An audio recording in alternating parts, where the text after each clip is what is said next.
Let's go! We are about to see something big happening in the crypto markets. So what am I watching right now? I'm going to explain exactly what you need to know in order to make money right now. Also, Ethereum. Are we going to now see Ethereum go up and break all of these resistances? I'm going to talk about that. Something big is happening with Cardano. Traditional markets are looking good. And then we will round up with some on-chain data. We will also talk about where Bitcoin is compared to previous bull markets. Are we keeping pace or are we underperforming or even overperforming? So we will talk about that. We will talk about my trades and also my coming brand new Cardano trade. So guys, I hope that you are excited. Welcome back everybody. My name is Cristiano, bringing you a couple of cryptocurrency news videos every day, keeping you informed on everything you need to know to make money in these markets. So yesterday was pretty wild. Okay, let's kick off where we left off yesterday actually. And where we left off yesterday is I was trying to, during the day, tell you that something big was about to happen, that the traditional markets were right about to open up, and that was going to have a big influence on the markets. This is why I made 3 videos yesterday. Actually, this video 21 hours ago, almost 100,000 views. Completely insane, guys. I hope that this helped some of you, but I also did remind you as it was about to happen. Decision time for Bitcoin. The next couple of hours were going to be big. And I also posted on Twitter, so I was actually keeping you updated on all of my social medias. Will traditional markets open green and push us above this orange line right here at 43,000? What was that? 43,775.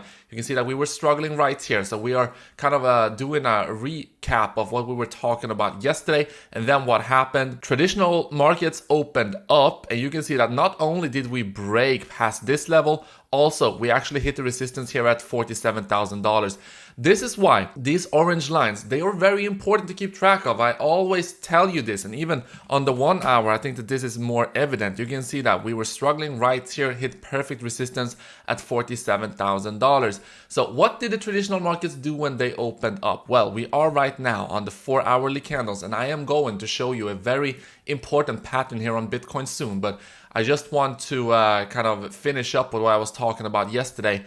So yesterday, the traditional markets opened up. Let's go to the 1 hour. You can see that instantly we had a huge green candle here, and then a couple of green candles sideways, and now we are having another green candle and trying to break this resistance. And on traditional markets, if we manage to break this resistance, the crypto markets are going to flip very green, because what we talked about yesterday when we looked at the on-chain data is that a lot of people were selling their Bitcoin at a loss. A abnormal amount of money were selling at a loss, and that signals to me that a lot of people are fearful right now. And when people are fearful, that is when you want to be greedy. And so if you were greedy right here, you were looking at an easy 9% here. 10x leverage, easy 90%. So congratulations to everyone who took that trade. But I will also say we are not completely out of the woods. Once look, this is the futures. Once the real markets opens up in, 6 hours, this could still, just dive down again. In that case, we are still talking about these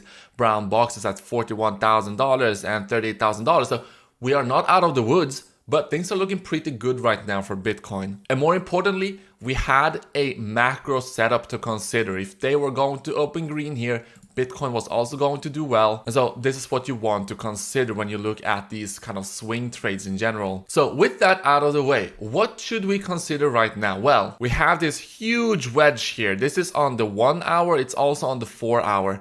And we seem to be right about to break this wedge right now. Completely insane. If we break this wedge, well, the target actually for this wedge is all the way up at the previous all-time high. But you should not only look at that resistance level, because you're also going to have to consider my lines right here. So the line at $48,000, the brown box here is going to be a big resistance at $50,000, and then you got 52,600, you got 55,100, and then finally 57,490. And this is also the Fibonacci level. You remember the Fibonacci level? As we were going up here previously, I was warning you about the Fibonacci level at 57,300, and that is exactly where we got rejected and we started to go down. So big resistance above us, but still things are looking pretty decent for Bitcoin right now. But then you also have to consider that inherently I am a Bitcoin bull. So I'm always going to have a bullish bias because in the long run, I know that Bitcoin is going to go up, but then you have to kind of make up what's going to happen in the short term, mid-term, long term. I am absolutely sure about the direction. And guys, if you're getting any value out of my videos, if you were getting value out of my videos yesterday telling you about this potential trading setup,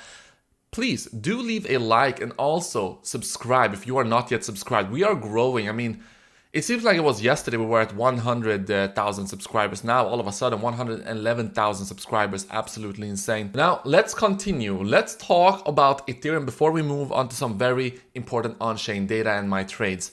Okay, so Ethereum, actually, we managed to break above this line. So we didn't go all the way down to 1,212 here to my blue line.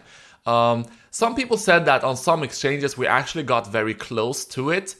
But yeah, on most exchanges, this is how it's looking, and we didn't go all the way down. And when it comes to Ethereum, I still think that, I mean, it's all eyes on Cardano. It's all eyes on these other platforms, obviously, because Ethereum has all of these problems. Still, I am not a Bitcoin, or I'm not a... Okay, this way. I have not given up on Ethereum because we have been seeing some downwards price action here. So now we are above this level. This is good. This is going to act as support if we get down again. But the problem right now is we have all of these resistance levels to break before we get up to our previous all-time high again. One thing that could influence this, and you're actually seeing it right now, and that is Cardano. You can see that on Cardano, I'm kind of going to do the altcoins kind of simultaneously here. So on Cardano, you had this big triangle. We actually broke out of this triangle. That's fine. And now we are kind of hitting it on the way down. So it's funny how this works. We've been hitting it multiple times on the way up here. We break through it and now we're hitting it on the way down. But remember, on Cardano, you have these very important support levels at $1.21, at $1.16, and then obviously $1 and down to the vicinity of 80 cents. So you have all of these resistances, and it's not surprising that you are seeing a bit of a downtrend in Cardano right now, because people have been buying up Cardano like crazy. In fact, this is what I talked about in yesterday's video as well. That this could be one of those buy the rumor, sell the news kind of things. There's always going to be those people who do that. But here's the thing when it comes to Cardano. If Cardano is able to deliver what they are aiming to do, all of these people who are selling right now, they are going to be buying back in, straight back in. And at that point, you know, whatever the Cardano price is going to be, this is the risk you have to take when you are selling right now. Because yeah, with all of the problems in Ethereum, if Cardano is able to solve them, and Cardano definitely has the community, Cardano definitely has the momentum, Cardano has a lot of things going for it right now, which could actually push it to very, very high levels.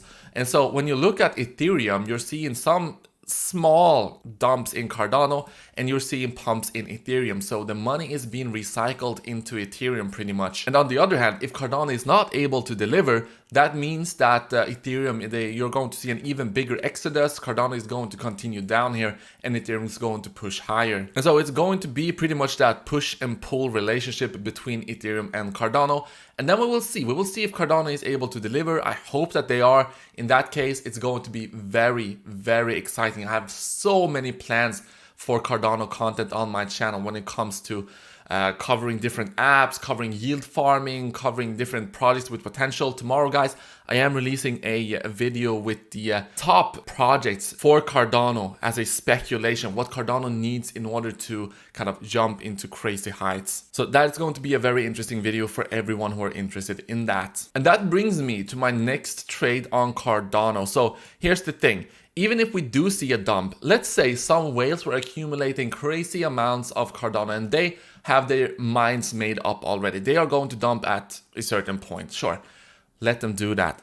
What I'm going to do is I am going to put some orders here at these levels at $1.16, at $1, and then all the way down here, because look at how perfect these lines were acting as support once you saw this big dump in Cardano. So this level at 80 cents, it was acting as crazy strong support. And if you bought here, you're still at this moment up 62%.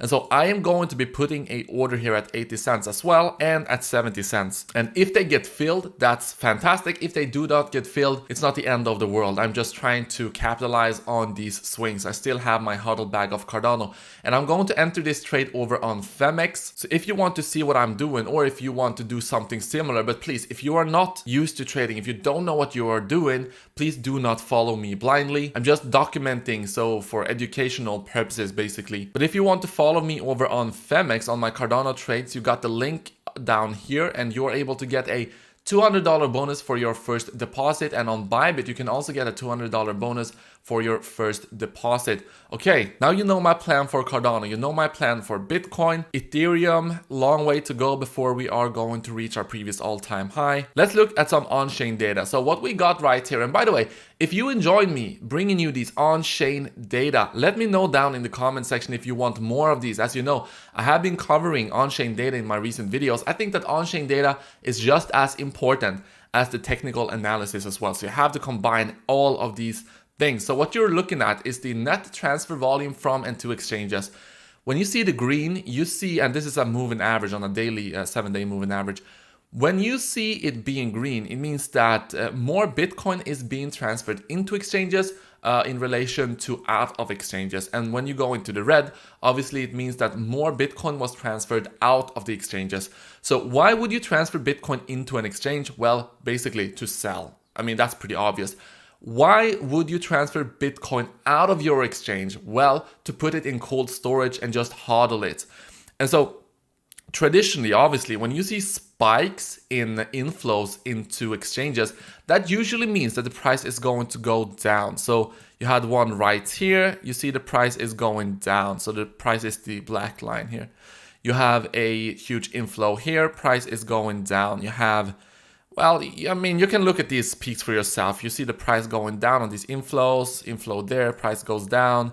You have inflow here, price goes down. The exception is right here. You have a huge inflow, but price goes sideways. It doesn't go down.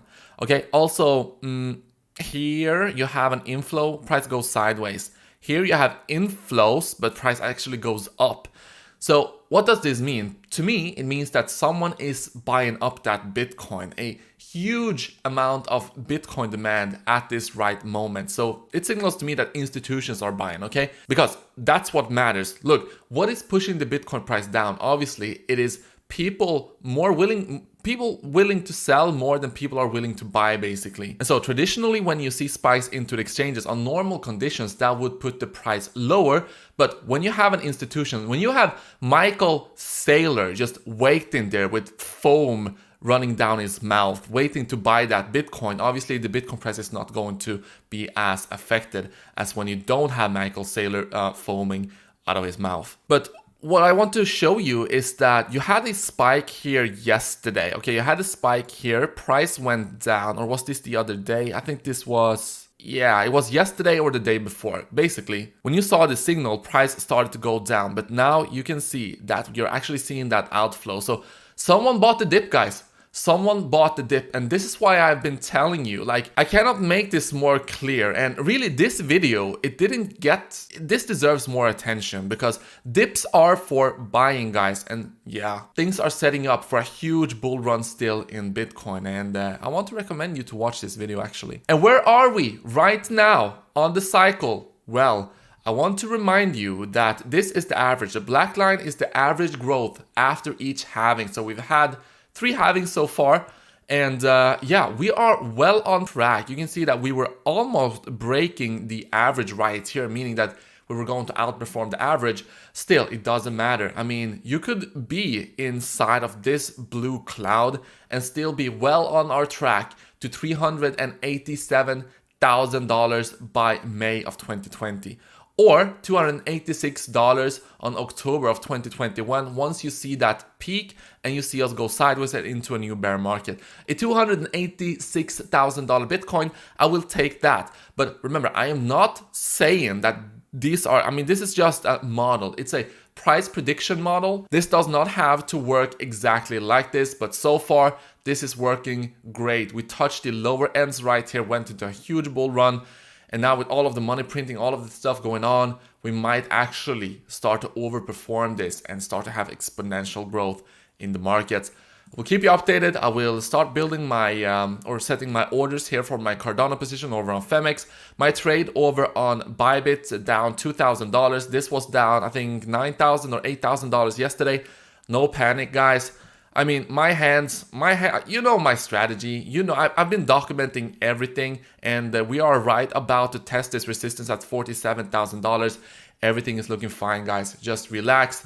If you took profit here at $52,000 and are looking for a good opportunity to jump back in, you're going to get those opportunities. We're fine. Bitcoin is fine. We are early. Thank you so much for watching this video. Very interesting video popping up in the middle of this video right now. So don't be fooled. Don't let them fool you. Let's jump into it, and I will see you right there.